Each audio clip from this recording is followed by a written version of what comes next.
दोस्तों नमस्कार, आप सभी का स्वागत आपके अपनी YouTube channel RNS education news में। दोस्तों इस वीडियो में बात करने वाले हैं नर्सिंग तथा पैरामेडिकल भर्ती 2023। तो दोस्तों सिफू की तरफ से एक प्रेस नोट रिलीज किया गया है और उस प्रेस नोट को देख करके एक ही बात कहूँगा कि ये खुशखबरी है आप लोगों के लिए। जिस तरीके से नया साल शुरू होने जा रहा है 2024 का वर्ष आप सबके लिए खुशियाँ लेकर के आए, लेकिन खुशियां देने का काम जो है सिर्फ वो नए साल से शुरू करने जा रहा है। जी हाँ दोस्तों, जो अनुभव पुनर्सत्यापन है वो फिर से शुरू होने जा रहा है नए साल में, जनवरी 2024 में प्रस्तावित है। तो दोस्तों जो लोग लगातार निगेटिविटी फैलाते थे या जो अभ्यर्थी इन भर्तियों में जिनका सिलेक्शन हो रखा है प्रोविजनल रूप से, वो लोग तरह तरह की बातें सुन करके अपने मन से मनगढ़ंत कहानियाँ जो गढ़ लेते थे, उनके लिए भी ये बहुत राहत भरी खबर है। जो लोग नेगेटिव सोचते थे कि भर्तियों का क्या होगा, सिफू क्या करेगा, सरकार क्या करेगी, नई सरकार आ गई, तो सरकार और सिफू जो कर रहे हैं वो आप लोगों के सामने है। अगर अभी भी कोई इस वीडियो को देखने के बाद ये कमेंट करे कि भर्तियों का क्या होगा, तो सीधा ब्लॉक कर दूंगा मैं उसे। ठीक है भाई, ये पूरी खबर देखिए, आराम से समझाऊँगा, थोड़ा सा लॉन्ग वीडियो होगा। पुनर्सत्यापन, दोबारा से जो एक्सपीरियंस है उनको जांचने का काम किया जाएगा नए साल में, और अब फर्जियों की खैर भी नहीं होगी। पूरी खबर क्या है, पूरा प्रेस नोट क्या है सिफू की तरफ से, वो बताने वाले हैं। सबसे पहले ये देखिए सिफू का प्रेस नोट, डेट आप लोग देखें 22/12/2023, state institute of health and family welfare, स्वास्थ्य और परिवार कल्याण संस्थान जयपुर। ये लेटर सिफू ने किन को जारी किया है? जितने भी लोग जो एक्सपीरियंस जारी जिन्होंने किया उन सबको किया है, जिसमें आप लोगों के डायरेक्टर आ जाते हैं, ठीक है, और समस्त प्रिंसिपल मेडिकल कॉलेज आ जाती हैं, परियोजना निदेशक एनएचएम एड्स, अधीक्षक संलग्न चिकित्सालय समूह, राष्ट्रीय क्षय रोग, ये सारे के सारे आ जाते हैं, सीएमएचओ पीएमओ जो भी हैं। ठीक है, अब इन्होंने बताया है कि भाई नर्सिंग तथा पैरामेडिकल भर्ती 2023 में अभ्यर्थियों को जारी किए गए अनुभव प्रमाण पत्रों के पुनर्सत्यापन के संबंध में, और ये इन्होंने संदर्भ दिया है। संदर्भ का मतलब है साथियों रेफरेंस है यहाँ पर। जो सरकार के बोनस अंकों का जो आदेश था 25/4/2023 और उसके 22 नवंबर को जो अनुभव पुनर्सत्यापन के लिए आदेश जारी किया था वो, और रिट संख्या 19/677/2022 लालाराम बनाम राज्य सरकार की पालना में। तो इसमें दोस्तों बताया गया है कि उपरोक्त विषय में लेख है कि नर्सिंग पैरामेडिकल भर्ती 2023 में अभ्यर्थियों को जारी किए गए अनुभव प्रमाण पत्रों के पुनर्सत्यापन के क्रम में आप द्वारा पदवार कितने अनुभव प्रमाण पत्र जारी किए गए की सूचना अविलंब भिजवाएं। ये कह रहे हैं भाई आप लोग जल्द से जल्द सूचना भेजें कि आपके द्वारा पदवार का मतलब है जितनी भी तरीके की भर्तियां थी 7-8 प्रकार की, उसमें जैसे मान लीजिए पदवार को मैं समझा देता हूं। जैसे ये अलवर सीएमएचओ है, ठीक है भाई, अब अलवर सीएमएचओ से पूछा जा रहा है या समझ से पूछे रहे हैं, तो उदाहरण के लिए बता रहा हूँ। जैसे अलवर है, अब अलवर से पूछ रहे हैं कि भाई आपने एएनएम के कितने किए, जैसे अलवर ने एएनएम के मान लो 200 किए, इसी तरीके से जीएनएम के पूछने की मान लो 20 किए, फार्मासिस्ट के मान लो 10 किए, ठीक है, मान लो एलटी के 2 किए। तो ये पूछने की पदवार आप लोगों ने कितने एक्सपीरियंस जारी किए वो सूचना अविलंब भिजवाएं, ताकि जनवरी माह के प्रथम सप्ताह से जांच प्रारंभ की जा सके।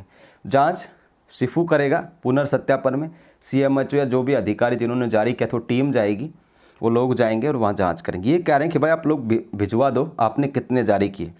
उसके बाद देखिए दोस्तों, निर्धारित प्रारूप में अनुभव प्रमाण पत्रों के पुनर्सत्यापन का कार्य आप द्वारा दिनांक 10/12/2023 तक पूर्ण कर लिए जाने के निर्देश दिए गए थे। ये कह रहे हैं कि 10 दिसंबर तक आपको कहा गया था कि आप लोग अपना एक्सपीरियंस पुनर्सत्यापन जो है कर लीजिए। अगर आपने नहीं किया तो दिक्कत होगी। अब ये कह रहा है सिफू, अतः जनवरी माह में इस कार्य हेतु कार्यक्रम में कोई परिवर्तन नहीं किया जाएगा। सिफू ने बिल्कुल साफ चट कह दिया जितने भी अधिकारी थे जिन्होंने एक्सपीरियंस बनाया उनको, कि हम जनवरी में चेक करेंगे, मतलब करेंगे। आपको हमने 10 दिसंबर तक के लिए कहा था कि आप लोग अपना पुनर्सत्यापन कर लीजिए अपने स्तर पर, लेकिन हम जनवरी में पक्का करेंगे। ठीक है, तो ये देख सकते हैं परिवर्तन नहीं किया जाएगा। और पुनर्सत्यापन जो है किस तरीके से किया जाएगा वो देखिए। कार्यक्रम अनुसार आमंत्रित किए जाने पर प्रमाण पत्रों को अल्फाबेटिकली क्रम के अनुसार जमा कर लाएं। ये निर्देश दे रहा है सिफू किन को, जो अनुभव जारी करता अधिकारी थे उनको, कि आपको अल्फाबेटिकली, ठीक है, नाम के प्रथम अक्षर के अनुसार जमा करके लाना है। मान लो किसी का नाम अनिल है, अनीता है, फिर बी ना आ गया, फिर सी ना आ गया, फिर इस तरीके से दीपक, इस तरीके से ए से लेकर जेड तक क्रमबद्ध रूप से जमा करके लाना उनको। ये पहला निर्देश इनको दिया गया है। दूसरा, आपको पूर्व में प्रेषित अनुभव सत्यापन प्रारूप के जितने बिंदु उनसे संबंधित आवश्यक दस्तावेज। जो अनुभव सत्यापन बिंदु हैं कौन कौन से हैं?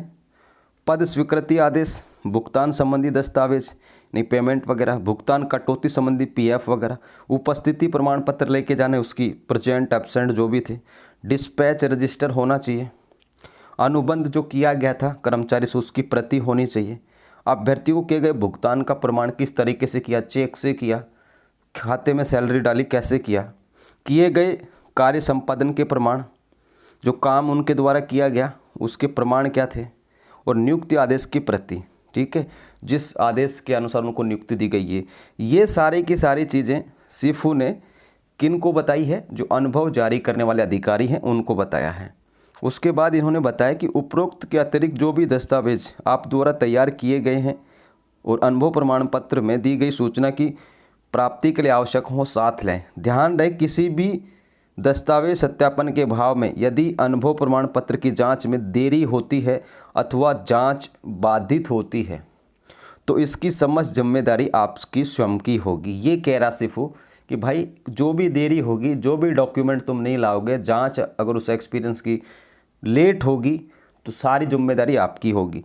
और ये देखिए, उल्लेखनीय है कि अनुभव का लाभ केवल विज्ञप्ति में दी गई शर्तों के नियम अनुसार ही दे है। विज्ञप्ति की शर्तों में जो नियम दिए गए हैं उनके अनुसार ही दे है। यदि आप द्वारा माननीय न्यायालय के आदेशों अथवा किन्हीं विभागीय निर्देशों के क्रम में विज्ञप्ति की शर्तों के विपरीत जाकर, अर्थात निजी क्षेत्र में कार्यरत, अन्य राज्यों में कार्यरत, अन्य विभागों में कार्यरत अभ्यर्थियों को अनुभव प्रमाण पत्र जारी किया गया है तो नवीन अनुभव सत्यापन प्रपत्र में इसका स्पष्ट उल्लेख कर दें। साथ यह भी दर्शा देवें कि उक्त प्रमाण पत्र विज्ञप्ति की शर्तों के अनुसार नहीं है, ताकि ऐसे अभ्यर्थियों को अनियमित रूप से अनुभव का लाभ प्राप्त करने से रोका जा सके।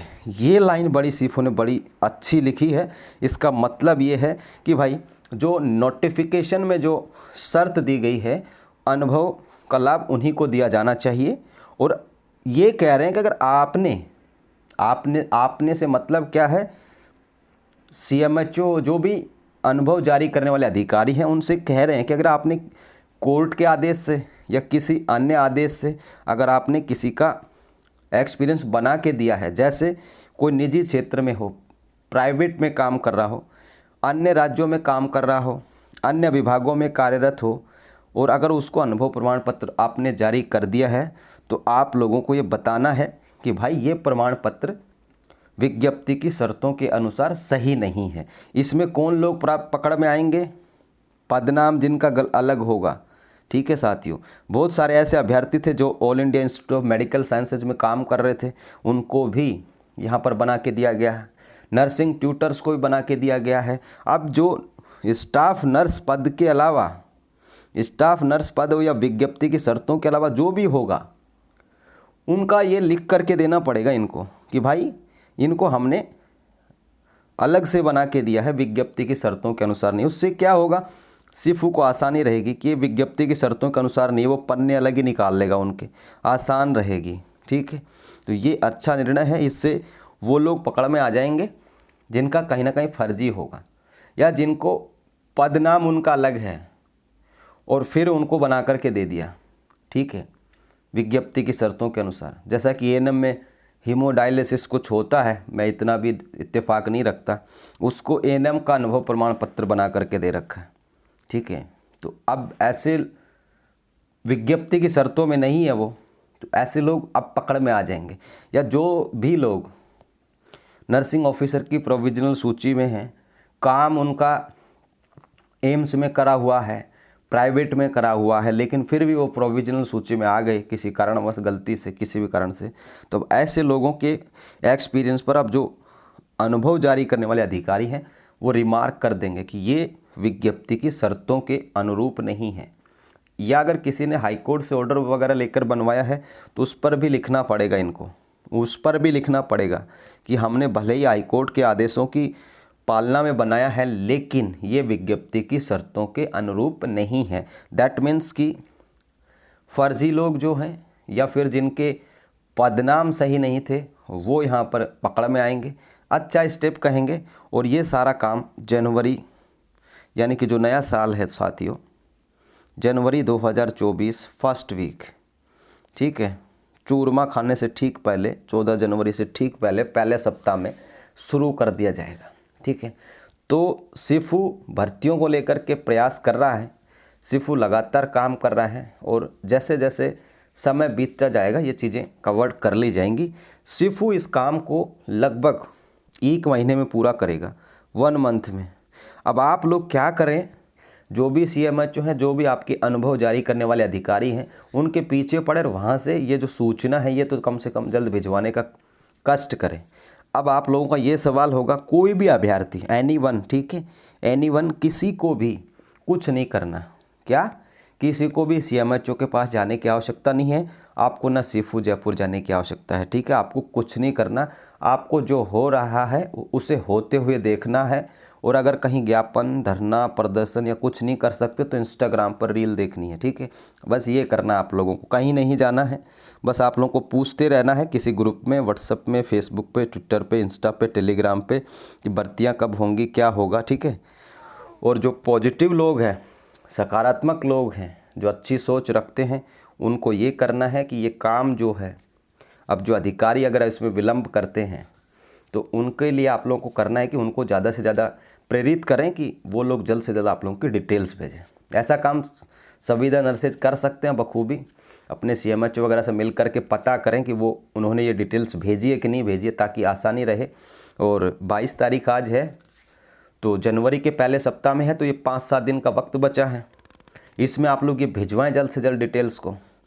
और उसके बाद जनवरी में पुनर्सत्यापन होंगे अनुभव के, और उसके बाद जो है आप लोगों की लिस्ट वगैरह जो है फरवरी तक आने की पॉसिबिलिटी है। भर्तियां ज़रूर पूरी होंगी। और अब भी भाई किसी को शक रहे, किसी को डर रहे तो वो डरता रहे, बहुत बार मैं बता चुका हूँ इस बात को। ठीक है दोस्तों, तो अच्छी न्यूज़ ये है कि सिफू ने डेडलाइन तय कर दी है, सिफू ने वो डेट बता दी है कि हम इतने तारीख से, जनवरी का फर्स्ट वीक, उतने तारीख से अनुभव पुनर्सत्यापन किए जाएंगे। ठीक है, तो सिफू जनवरी के पहले वीक से अपना काम शुरू कर देगा, जो कि गुड न्यूज़ है। नया साल, नई उम्मीदें और नई सोच, नई सब ऊर्जा के साथ ये चीज़ें प्रारंभ होंगी। तो आप लोगों के लिए अच्छी न्यूज़ है कि भर्ती से जुड़ी हुई जानकारी कम से कम उस एजेंसी के द्वारा आ रही है जो उस भर्ती को पूरा करा रही है। ठीक है, और किसी की जानकारी नहीं है, ये state institute of health and family welfare अर्थात सिफू की जानकारी है। ठीक है भाई, तो सिफू ने ये बता दिया सारी चीज़ें। फिलहाल दोस्तों इस वीडियो में इतना ही। जानकारी अच्छी लगी हो तो शेयर कर दीजिए और टेलीग्राम पर ज्वाइन कर लीजिए। आप लोग टेलीग्राम पे बहुत कम ज्वाइन कर रहे हैं। दूसरा, इंस्टाग्राम पर लोग ज्वाइन ही नहीं कर रहे।